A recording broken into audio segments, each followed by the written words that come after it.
Nina kila sababu ya kumshukuru Mungu tena kutupa nafasi ya kuweza kukutana tena kwa ajili ya kujifunza mahusia ya Bwana. Ninaamini ya kwamba umetenga muda wako mara kadhaa uweza kusikiliza klipu hizi, uweza kusikiliza masomo haya, na Mungu hata kupungukia. Ninaahidi ya kwamba, ninaamini ya kwamba baraka za Bwana hazitakupungukia. Biblia inaniambia ya kwamba mtu yeyote atengaye muda wake kwa ajili ya kusikiliza mahusia ya Bwana, Bwana atamfundisha mtu huyo njia yake. Natamani tuweze kujifunza njia ya Bwana siku ya leo katika wasaa huu uliotenga kuweza kunisikiza na kunitazama. Natamani kuzungumza na wewe ambaye wakati huu uko busy kuliko kawaida. Kila wakati unatafuta noti, unatafuta shilingi ili kufikia uhuru wa kifedha. Uhuru wa kifedha ni wakati ambapo tunaishi kwenye ulimwengu ambao tunakimbizana na kutafuta shilingi na kukimbizana na kutafuta maisha yenye ustawi, lakini tumesahau kuwa wakati na Bwana, kutafuta uso wa Bwana, kutafuta uso wake.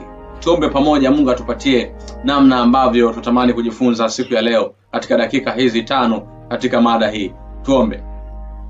Baba yetu mwema na rafiki yetu unayetupenda, asante kwa kuwa nasi tangu mwanzo. Umeendelea kutupigania na sasa umetupigania. Naomba Bwana uelekeze moyo wa mtazamaji na msikilizaji uweza kukuelewa na kusudi lako, na mada hii iweze kumvuta kwako, apate nafasi ya kuwa nawe. Ni katika jina lako Yesu tunaomba, amen. Katika dunia hii tunayoishi, kuna jambo moja tu tunalohitaji maishani: uamsho au hitaji la uchaji Mungu. Uchaji Mungu. Wakati mwingine tunaishi kwenye dunia ambayo uchaji Mungu umepungua kwa sababu ya zile pilika tulizo nazo. Siku ya leo natamani nikuelekeze katika vilele vya mafanikio ya maisha yako. Mafanikio yako yanapimwa na vile ambavyo una uchaji Mungu. Mafanikio yoyote unayoyatafuta, pilika ulizo nazo, lakini kama hauna Mungu ni bure. Ni bure. Pesa, elimu, madaraka na maendeleo ya kimwili, lakini Biblia inatukumbusha ya kwamba hitaji letu kuu si vitu vya dunia. Si vitu vya dunia, bali ni uamsho wa kiroho na kumcha Mungu. Ninatambua ya kwamba unalielewa hilo. Ikiwa bado ulikuwa hulielewi kwamba vitu vya dunia hii, licha ya kwamba tunavitafuta kwa nguvu sana na tunachukua muda mwingi sana kuvitafuta, na tumekosa nafasi na Mungu. Siku za maombi hatuhudhurii, ibada hatuhudhurii. Baba wangu huyu ambaye ninamleta kwako katika wasaa huu akufunulie mambo makubwa na mbinu za shetani juu ya kukusababisha wewe usipate nafasi naye. Sikia. Uchaji Mungu. Timotheo ya kwanza sura ile ya 6 na ule mstari wa 6 anasema uchaji Mungu pamoja na kuridhika ni faida kubwa.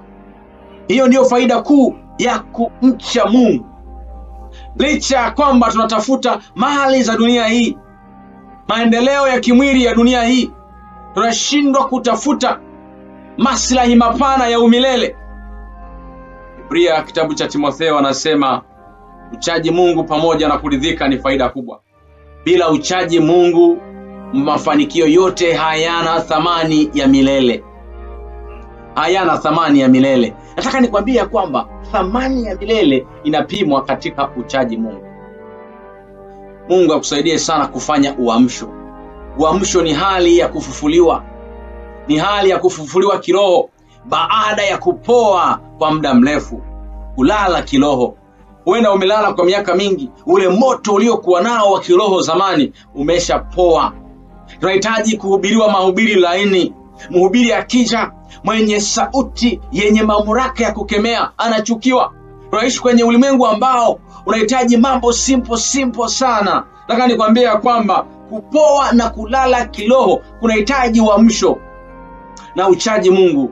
Haleluya.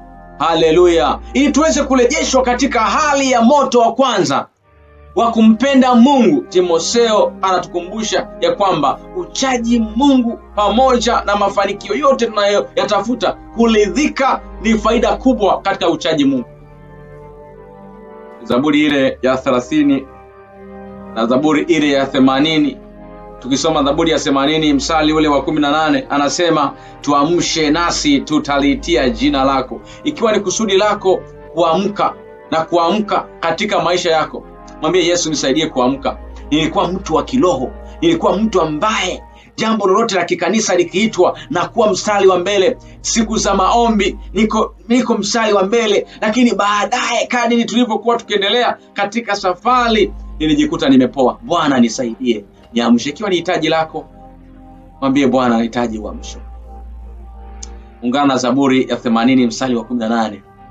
Bwana nipatie uamsho niweze kukucha tena. Katika dakika hii ya 6, iwe ni hitaji lako kuamka tena, iwe ni hitaji lako kuamka.